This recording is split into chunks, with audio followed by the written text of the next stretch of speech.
बेबायदिनो गुबुन गुबुन जिल्ला बेबायदिनो गुबुन गुबुन फरायसालियाव मोनसे गुन उत्सव बियो सोलिगासिनो दङ।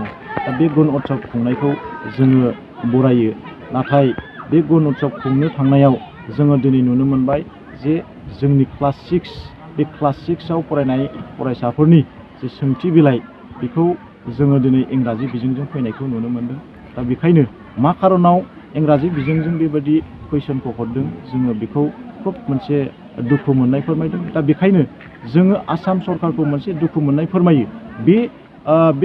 बे जेंनाखौ लानानै थांनाय माखासे समनि सिगां दुलाराय बर' फरायसा आफाद आरो साहित्य सभा आसाम सरकारजों सावरायलायनायनि गेजेरजों बेखौ जोङो मोनसे समाधानाव फैबायमोन। आरो दिनै जोङो नुनो मोनदों नैबे गुन उत्सबनि समाव बियो मोनसे इंराजि बिजोंनि सोंथि बिलाइ बेखौ बिथांमोनहा मा थांखि आरो मा पलिसिनि थाखाय दिनै जोंनि बिमानि रावाव फरायबाय थानाय फरायसाफोरनि थाखाय बेखौ हरदों। दा बेखायनो जोङो आसाम सरकारखौ मोनसे गोख्रों रावजों सोंखारिनो सानो। बिथांमोनहा जोंनि बिमानि रावाव फरायनाय बा जोंनि बिमा रावखौ जे बुथारनाय बियो मोनसे पलिसि लादों होननानै जोङो बेखौ साननो हायो।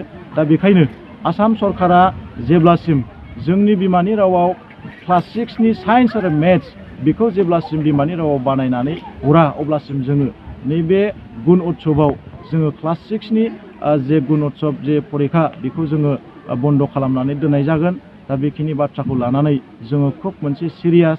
दा बेखायनो जोंबो दिनै चिरां जिल्ला एबसुनि सिङाव थानाय नैबे जिथिदुवार दख'र एबसुआबो बेखौ लानानै जोङो फरायसालियाव जोङो मोनसे नोजोर होफैनाय बा नायगिदिंफैनाय बेखौ जोङो लादों। आरो बेवहाय जोङो दिनै जोङो नैबे फरायसालियाव फैनानै नैबे खुंग्रिं गोजौ फरायसालियाव फैनानै बे मा होनदों क्लास 6नि फरायसाफोरखौ जोङो दिनै बे एग्जामखौ होहोआ आरो बेखौ जोङो दिनै फरायसाफोरखौ दिनै बे एग्जामनिफ्राय जोङो दैथायहरफिननाय जाबाय। बेखिनि